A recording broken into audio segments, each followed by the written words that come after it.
Hello, this video is going to be about a two-sided alternative hypothesis. Alright, so previously when we've done hypothesis tests, usually what we had is the null might be p equal to 1%, and then the alternative was p is either greater than 1% or p is, greater than 1% or less than 1%. Now, with a two-sided alternative hypothesis, what this will look like instead is p equals 1% versus p is different from that percent. Okay, so this is the two-sided alternative hypothesis. All right, so let's take a look at this example. And what we're going to be looking at as we go through this problem are these differences from what you've already learned about taking making a hypothesis test for one proportion. So what you're looking for are keywords that different from or changed. Those are what alert you or cue you that you have a two-sided alternative hypothesis versus what we used to have are greater than or less than, things like increased or higher, decreased, lower, that kind of thing. And we'll talk about shading and how the p-value is double what it used to be. Alright, so in this example, in 1978, 8% of Americans did not read a book during the past year. In 2014, a random sample of 1,005 American adults revealed that 231 had not read a book during the past year. Has the percent of American adults who did not read a book during the past year changed? Test the hypothesis using a significance level of 3%. All right, so let's go ahead and label. The trait is that someone did not read a book during the past year. So it is a yes-no trait, it's just that the yes is actually that you didn't read a book. Okay. All right, and then Americans is the population. And here we're comparing today's level to the previous level in 1978, where the proportion of all Americans was 8%, and we're wondering if it's still true or has it changed. And then this 1,005 is the sample size, and then your p-hat, or your sample proportion, is 231 out of 1,005, and this is alpha, the significance level you're now to use instead of 5% because we're given 3%. All right, so let's go ahead and make an info box from this. So we would have that, well, you could write, probably is a good idea to start writing trait and population. Did not read a book in the past year. Population is Americans.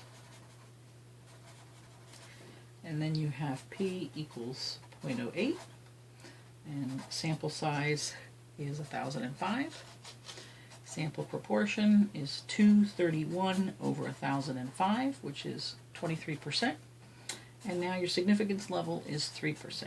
Okay? All right. So now we're going to test the hypotheses. The null would be that p equals 0.08 versus the alternative that p is different from 0.08. And again, what we're saying is the proportion of all Americans today who did not read a book in the past year is still 8%, or it's changed and it's different from 8%. That's what we're saying there. Okay. We're going to check conditions. So independent, 1 American not reading a book in the past year won't affect whether another one will or not.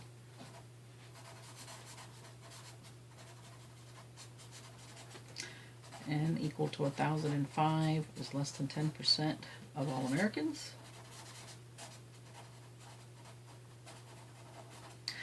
Rep sample. So representative sample is if out of 1,005 Americans, 8% don't read a book, hadn't read a book in the past year, that's about 80.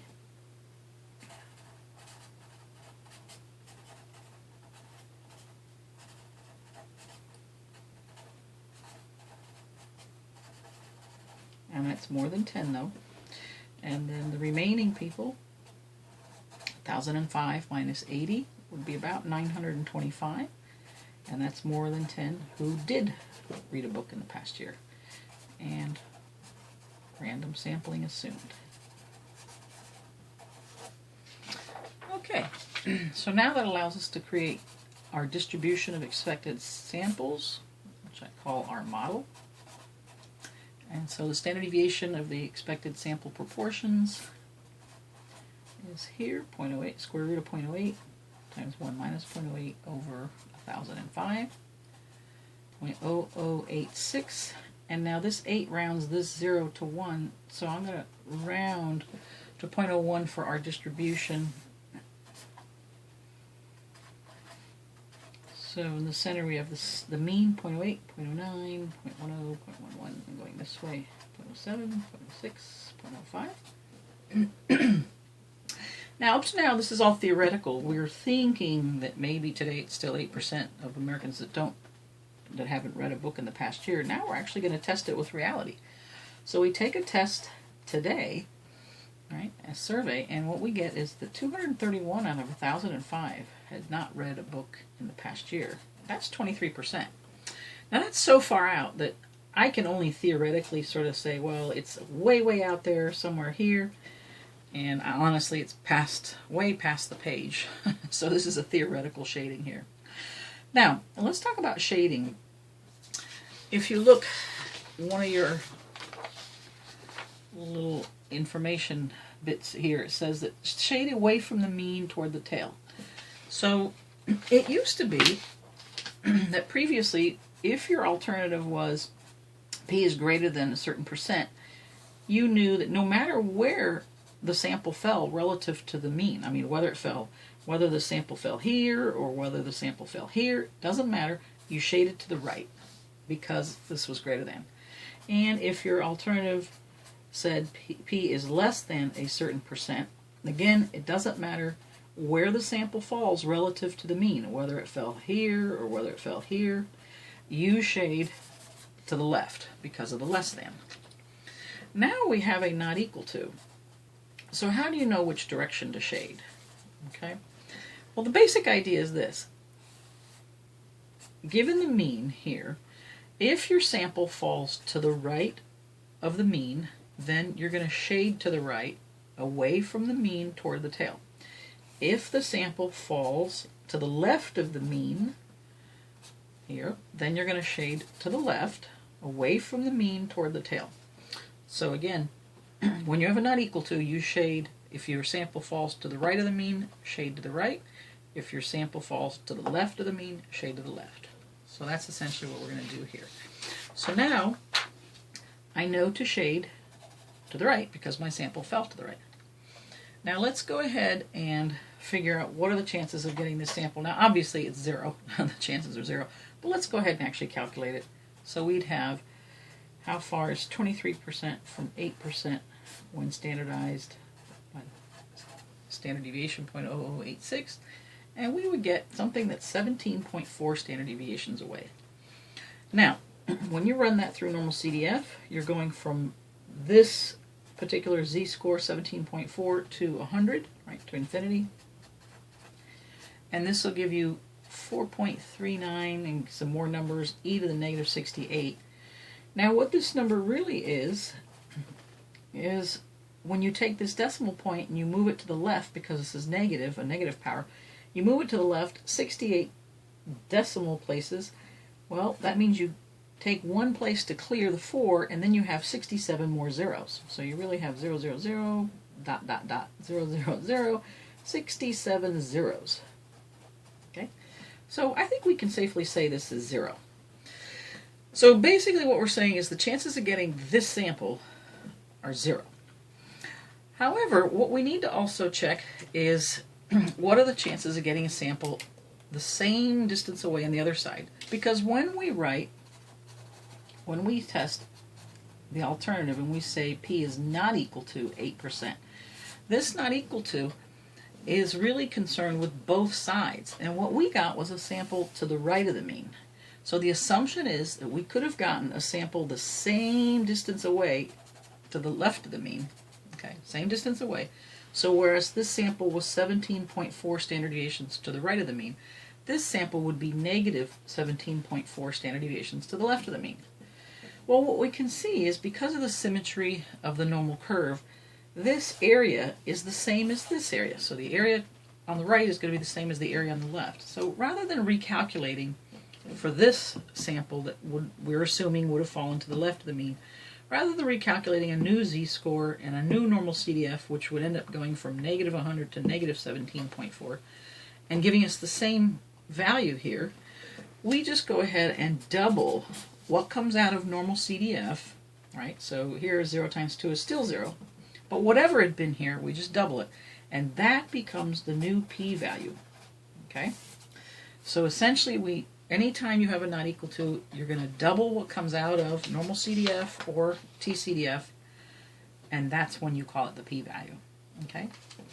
Now, I can see where somebody might say, well, gee, this seems kind of odd. Reality is telling us that now the percent of people who don't read a book in the past, haven't read a book in the past year is so much higher. Is it really likely that I'd ever get a sample way over here to the left?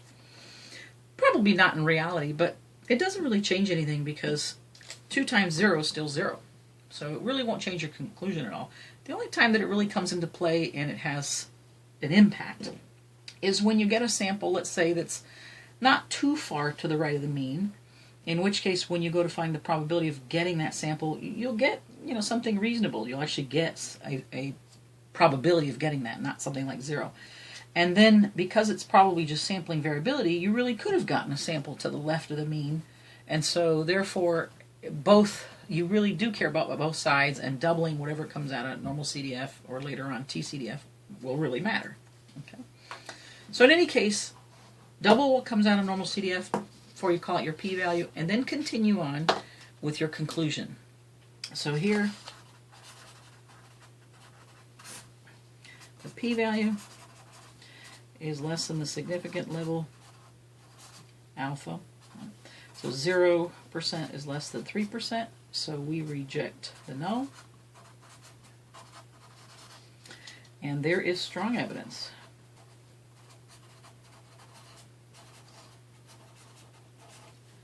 that the proportion or percent of Americans who did not read a book in the past year has changed from 1978's 8% level. So there's strong evidence the proportion of Americans who do not read a book in the past year, understood today, has changed. There's strong evidence that this has changed from the 8% level. And again, we're using the word change because we have a not equal to, and so you could say either different from or changed. All right? Thanks so much for listening.